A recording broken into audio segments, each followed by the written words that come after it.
Olá, Ivan. Que bom ter você aqui com a gente e todos os que possam estar nos ouvindo e ficando uns minutinhos conosco, né? É, a intenção deste momento especial não é propriamente de uma aula teórica, mas sim de um bate-papo para que a gente possa apresentar como vai se processar o nosso curso de gerontopsicomotricidade e qual a importância e a preocupação que nós tivemos em transformá-lo num curso híbrido, um curso que tivesse aulas presenciais e aulas remotas à distância. Acho que a pandemia trouxe para nós uma grande aprendizagem, que nós somos capazes de se reinventar, de fazer novas maneiras de ser e de fazer, e essa foi uma delas. O curso já estava montado, o curso já estava desenhado para ser presencial, e nós estamos vendo que o futuro não é o mesmo do que nós prevíamos no início do ano.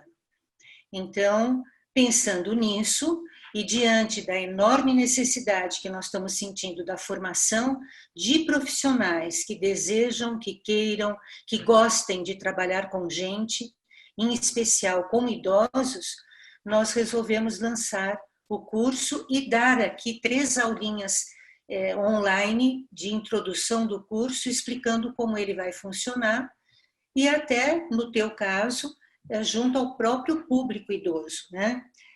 O Ivan é um querido, uma pessoa muito amada por nós, que já nos conhecemos há muitos anos, é um médico e vai trazer um conhecimento ímpar aqui para vocês em relação ao que é hoje um teleatendimento, coisa que ele, como médico anestesista, era praticamente inviável, né?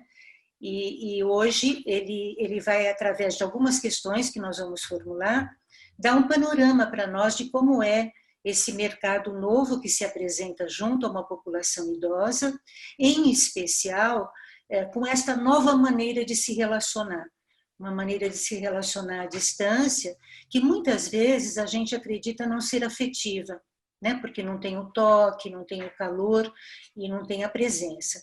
Mas nós estamos vendo que muita coisa se fez e trouxe alegria a muitos locais exatamente pela própria tecnologia.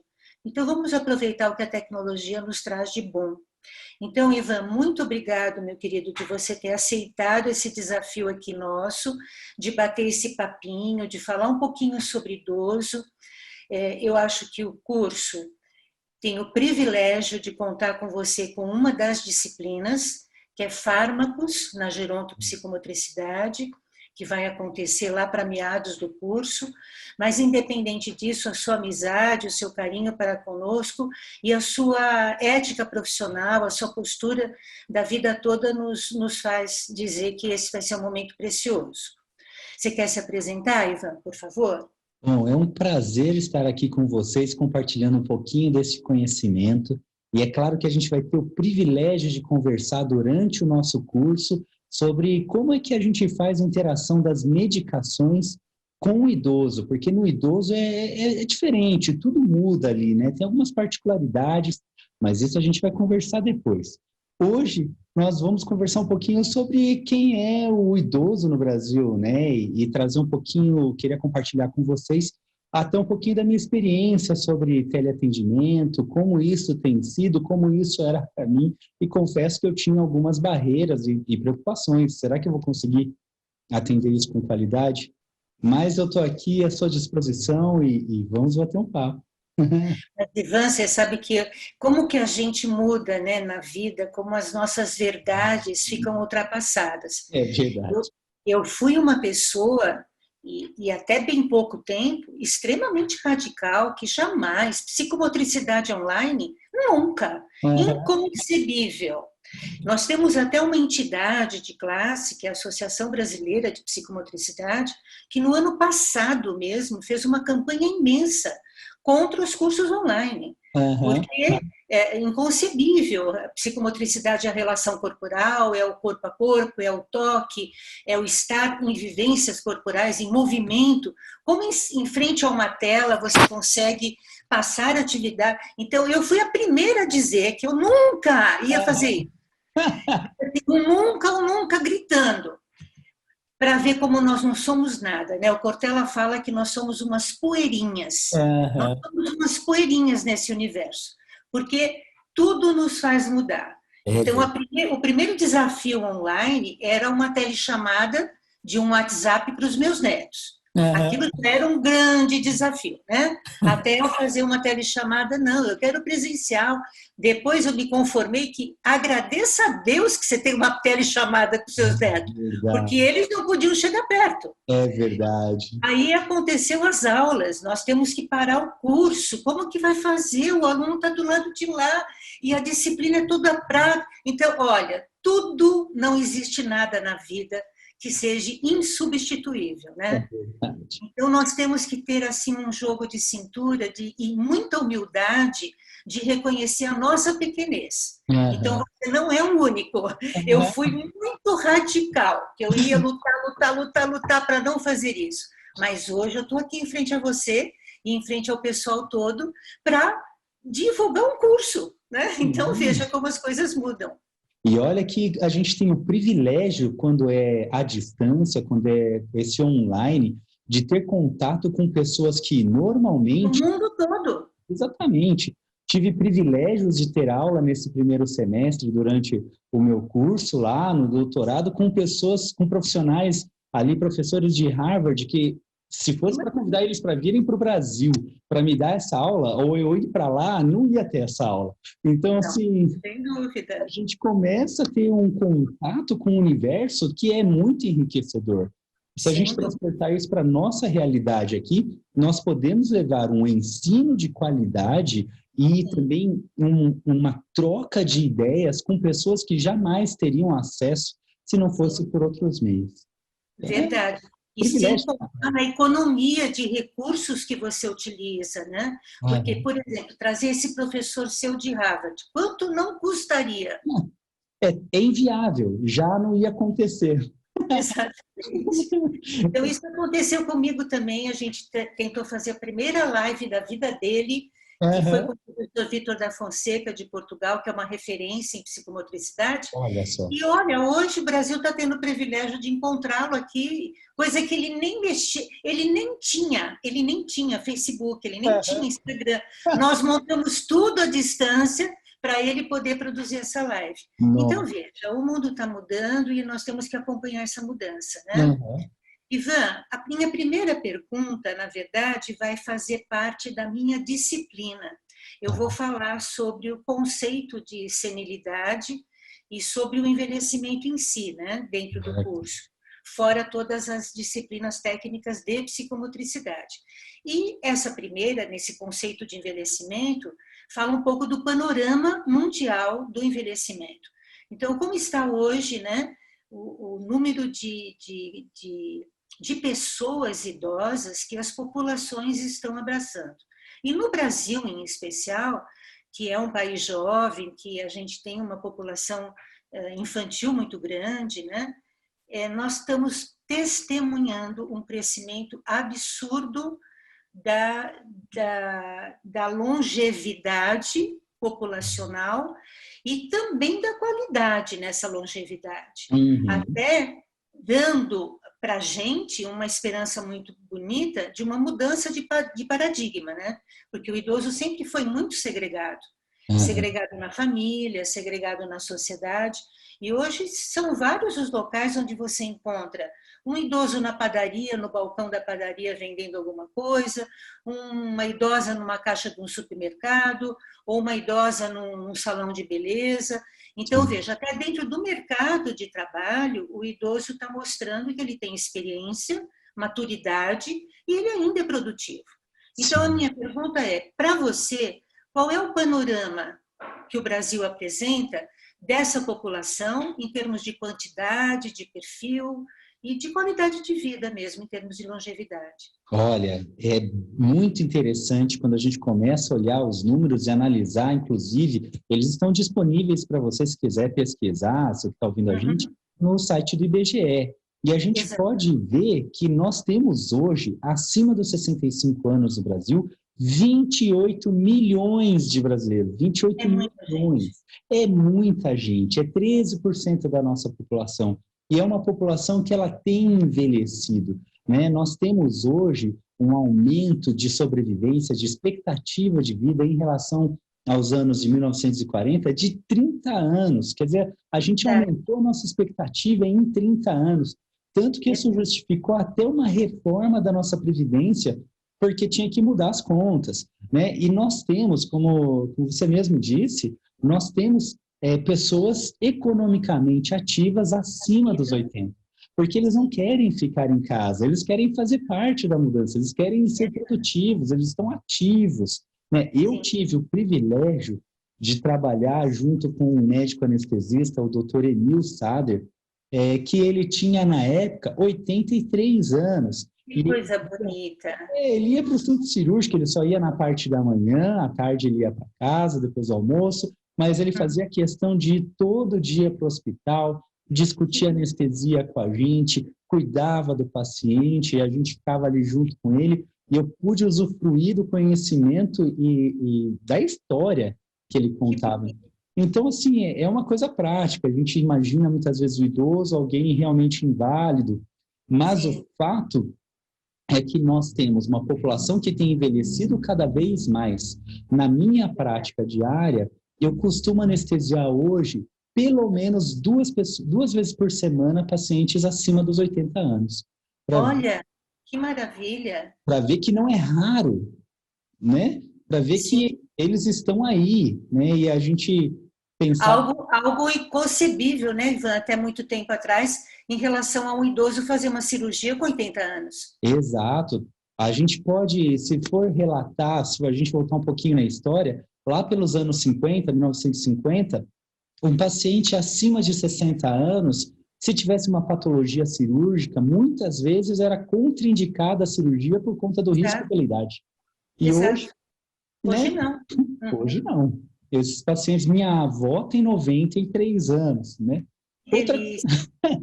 Outra coisa que é interessante a gente observar é que estes pacientes, eles compõem uma taxa econômica ativa interessantíssima, importantíssima.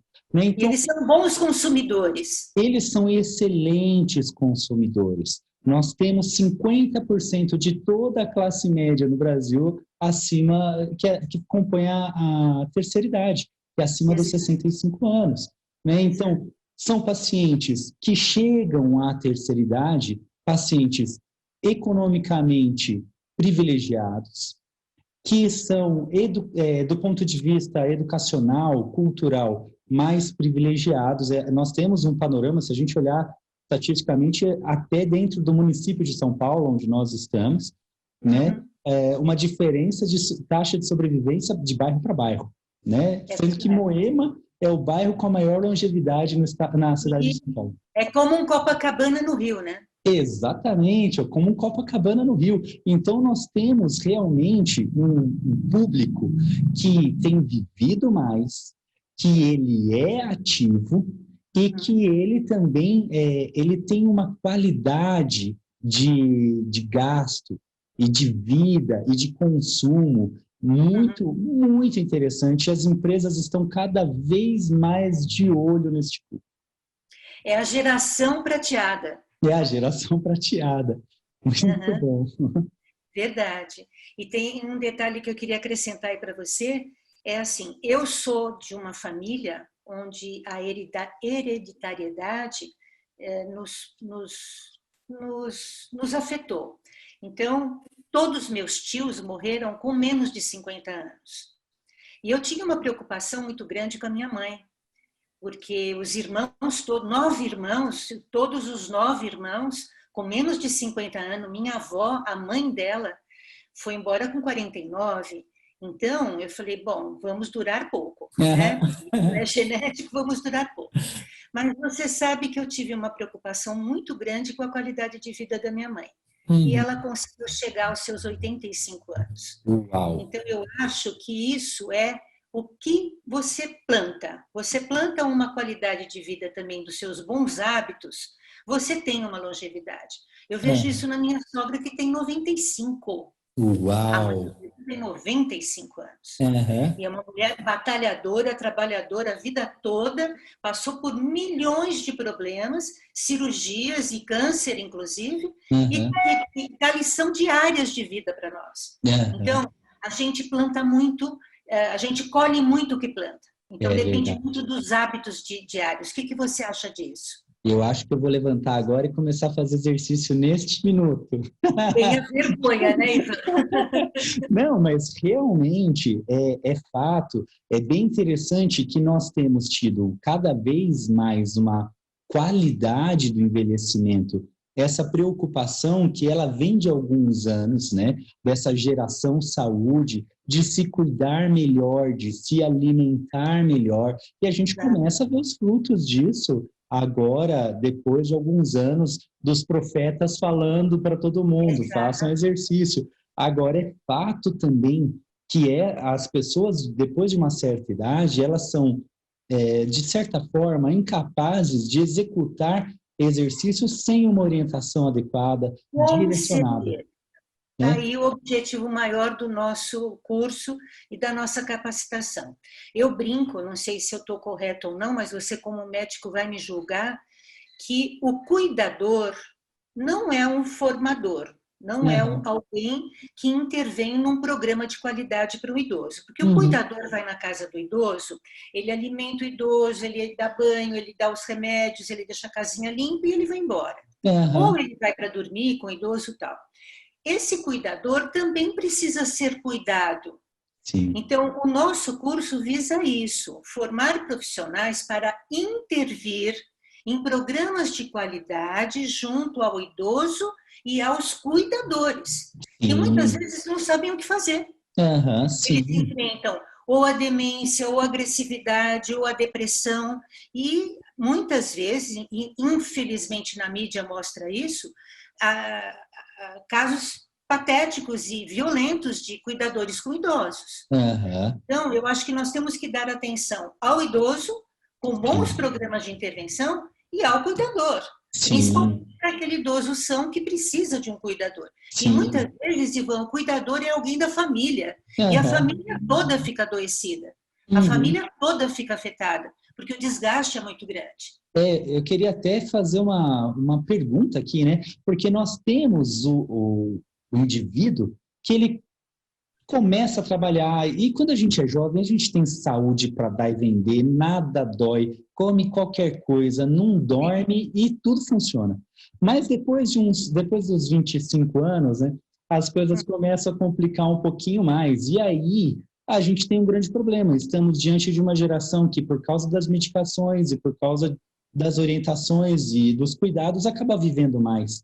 E essa pessoa acaba chegando agora na idade mais adulta, mais, né, perto da terceira idade e até na terceira idade e depois de um infarto ou depois de um AVC, agora precisa de uma atenção. Então, como é que a gente faz esse cuidado? Precisa desse profissional também para orientar. Exatamente, porque, por exemplo, cada caso é um caso, há um trabalho personalizado, dependendo de toda a história de vida, dos hábitos diários, das síndromes que possui, das dificuldades que foram geradas por doenças e patologias que são até decorrências do próprio envelhecimento, né?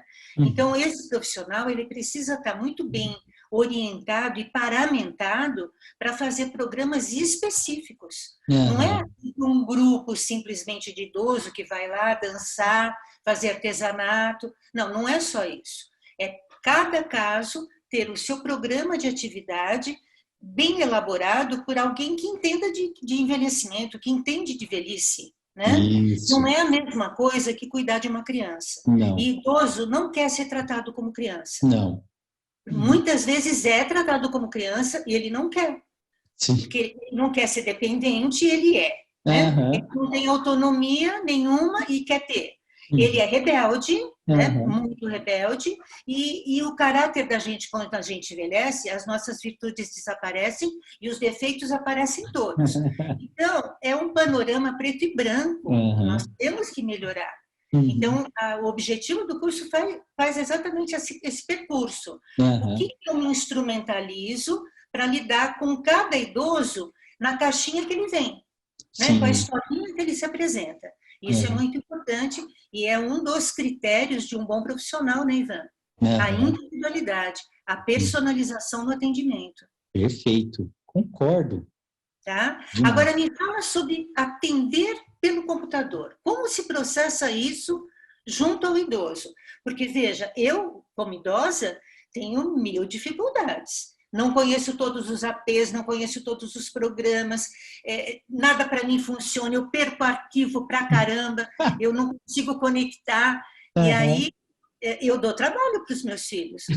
Um tem paciência toda comigo, o outro me manda desenhar. Aham. Então, eu queria saber qual é a sua experiência num teleatendimento, mas Bom, em especial com a população idosa. a gente tem a impressão de que o idoso, ele realmente não sabe lidar com informática, nem nada disso. O fato é que hoje as coisas estão tão simplificadas e cada vez Sim, mais interessantes, né? E a gente verdade. hoje fala-se muito em uma única plataforma, né? Todo mundo tem um smartphone, aliás, tem gente que tem mais de um, né? Inclusive os idosos. E se for falar, se a gente for perceber, tem algumas pesquisas que dizem que 86% dos idosos possuem um smartphone. 86%, E né? frequentam redes sociais, e tem grupos de Isso, WhatsApp. 76% estão no Facebook. 76% dos Exatamente, idosos estão no Facebook. exatamente. Só 9% deles não utiliza nenhum serviço de comunicação, seja Twitter, seja WhatsApp, seja qualquer uma dessas plataformas de comunicação. Então, eles já estão integrados. Outra coisa que é interessante é que nós temos uma porcentagem absurda deles hoje que já realiza compras online. Nós temos Verdade, 46% dos idosos. Isso é verdade. pesquisa do ano passado, pré-pandemia, Olha né? só.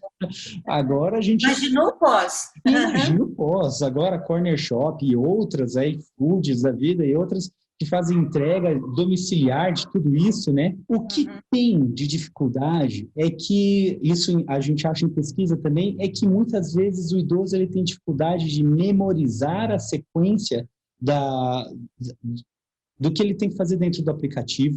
Então, ele demora um pouquinho mais para aprender, ele tem mais receio de errar, de apagar os arquivos, de estragar o celular ou estragar o computador, né? E, infelizmente, nós ainda não temos plataformas direcionadas para idosos. Está melhorando, né? Está Aplicativos melhorando. com letras Alguns maiores. têm tutoriais bem didáticos, né? Então, Uhum, isso tem melhorado.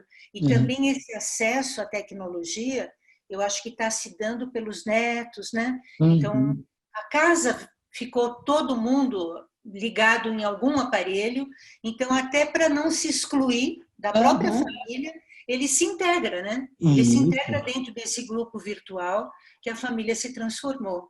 Agora, quando a gente vai para o teleatendimento, nós temos que, nesta população, ter um pouquinho mais de cuidado. Então, quando eu vou atender um paciente mais jovem, eu falo para ele, olha, eu estou te mandando um link do Zoom por WhatsApp e eu não preciso explicar mais nada. Acabou a conversa, a pessoa se resolve. Agora, quando é uma pessoa de mais idade, isso requer uma atenção diferenciada. E a Claro, gente tem que entender que para claro. cada público a gente vai ter uma linguagem. Então, geralmente, essa consulta, que é uma teleconsulta, nós entramos em contato com o idoso antes ou com a família antes, explicamos como será o processo, fazemos ali um ensaio e a gente fala, olha, funcionou? Funcionou. Tal dia a gente vai conversar assim. E aí, uns 10 minutinhos antes do horário, liga, vamos ver como é que tá.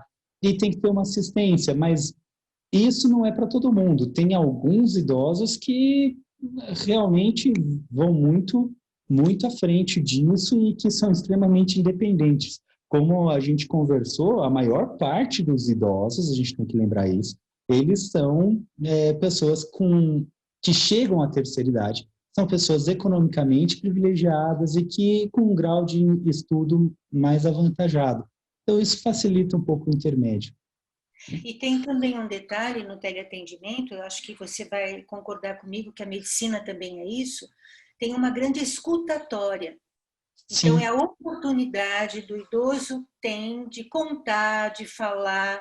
É uma grande anamnese, né, Ivan? é Onde verdade. você faz uma coleta imensa de dados e até nesse discurso você vai identificando o próprio comportamento do idoso. Eu Sim. acho que dá uma visão, um panorama muito grande daquilo que na consulta presencial se torna até mais rápido, né? Aham. Eu acho que o teleatendimento até aprofunda com mais detalhes, informações, que na consulta presencial, às vezes, passa um pouco batido, né? A gente tem o privilégio de captar indiretamente a dinâmica familiar. E Exato. isso dá subsídios de Sim, diagnósticos inclusive, de como se comunicar melhor com esse familiar e até trazer novas propostas para isso. Né? sim. Então, puxa, para mim, eu tenho que confessar, eu achava a telemedicina um absurdo. Eu Eu, também. Eu também. eu achava, gente, como que é isso? Porque eu aprendi, a gente se conhece, eu sou muito tátil, eu gosto de tocar as Sim, nós somos pessoas. sinestésicos, é? É, exatamente. Então, né, como é que eu vou falar com o meu paciente? Eu gosto de tocar. E aí eu vou estar num lugar que eu não vou poder pegar a mão do meu paciente. Como é que eu vou passar, né, este calor, essa interação humana ali? E então eu resistia muito, até porque eu aprendi de um jeito diferente. Eu aprendi Claro, claro, claro. na graduação. Sim, eu acho que se nós não formos generalistas, então não é toda patologia, não é toda doença, o teleatendimento não é para tudo, Não é né? para tudo. Se a gente não generalizar e a gente especificar, eu acho que a gente abraça um panorama muito maior, com maior qualidade de atendimento até. Sim, são casos, até converso com os pacientes antes. Olha, a gente vai começar com teleatendimento.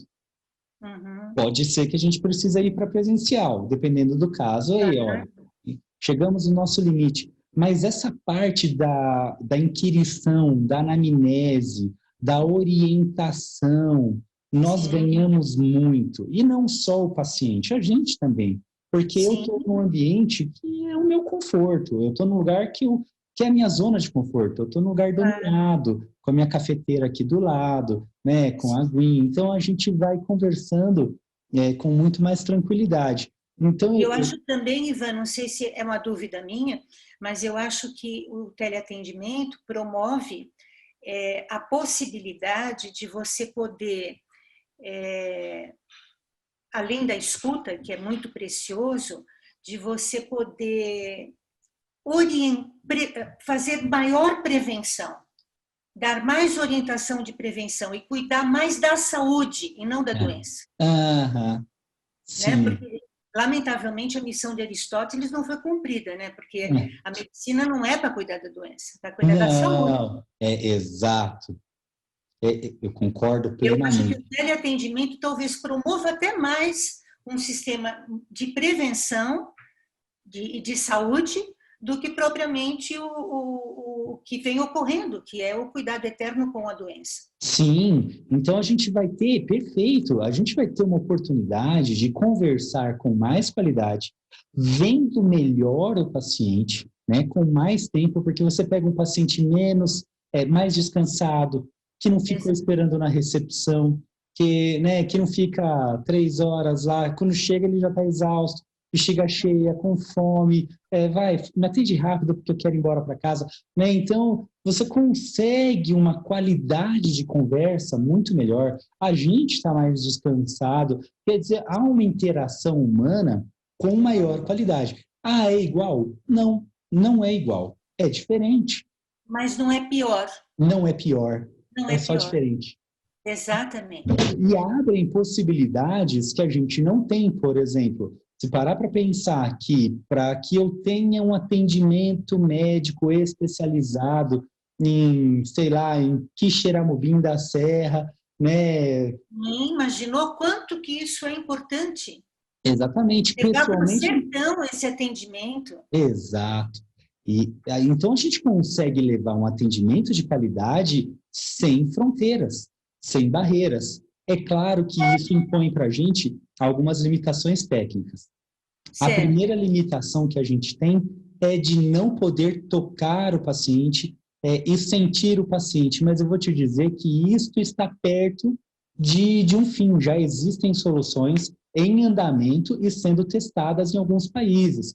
Por exemplo, durante a pandemia, em Israel, para variar, né, tinha que ser eles de novo na frente, mas a gente tinha, eles fizeram uma entrega de equipamentos que vai com o motoboy, deixa na porta do paciente, o paciente abre a porta, tem um kitzinho que tem instruções, e aí ele coloca o aparelho no coração e fala, agora você vai colocar nessa posição. Olha que coisa Dessa bonita. posição. E aí ele ouve, o médico ouve, porque... E aí eu vou te dizer, ouve com qualidade, porque é um som amplificado.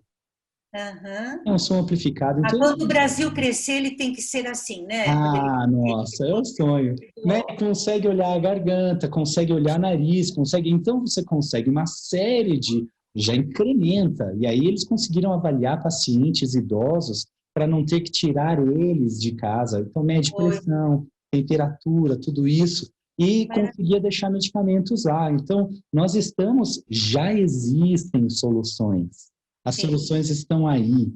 Né? verdade, E quem verdade. tiver na frente disso vai se dar bem. Né? Com certeza. Então, veja, fica aqui a nossa mensagem de otimismo diante de todas as dificuldades que se apresentam, né?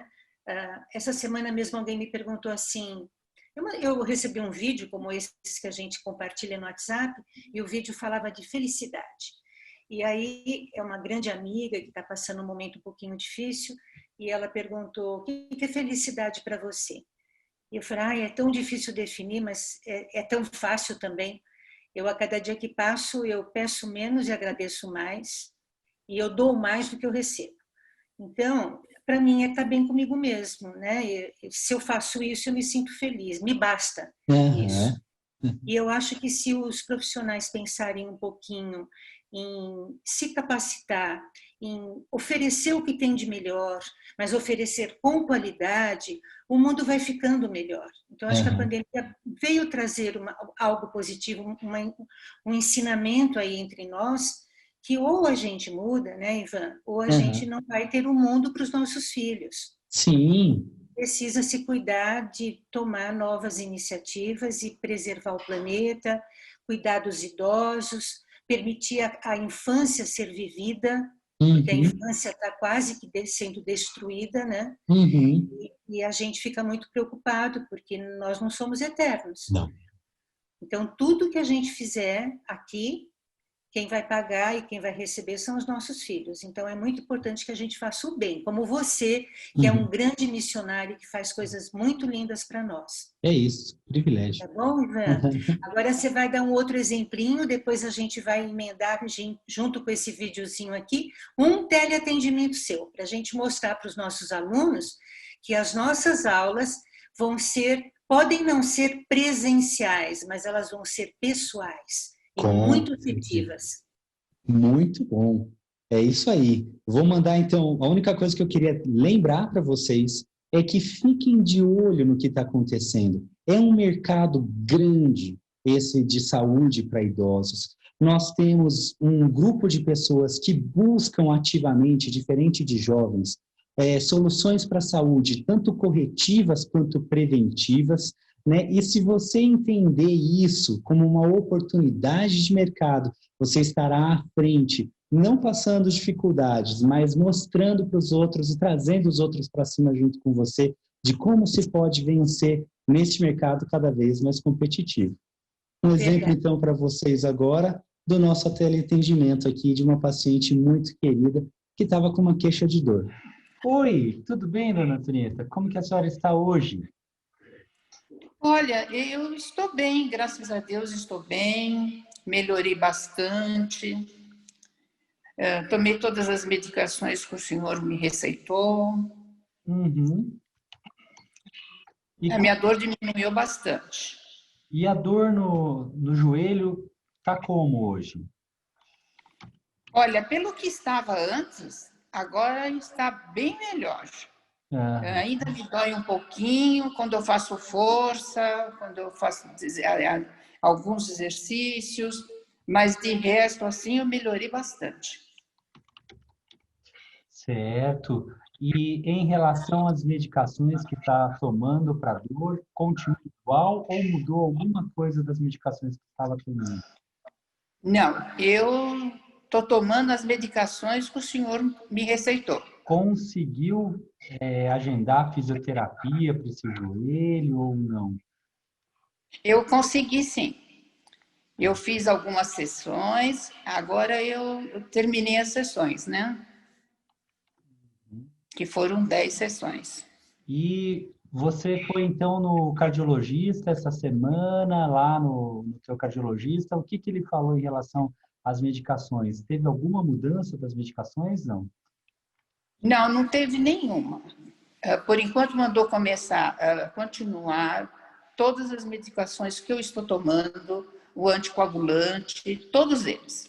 E ele me deu vários exames para fazer, né? Que agora no próximo mês, eu vou começar a fazer os exames que ele me deu, que é eco, né? O Holter, ele me deu exames de sangue, me deu alguns exames, doutor. Perfeito. Então a gente vai acompanhar o resultado desses exames e assim que ficarem prontos, eu peço que você me envie por e-mail para que a gente possa acompanhar e, se necessário, discutir com o teu cardiologista, tá bom? Tá ótimo, tá bom, doutor.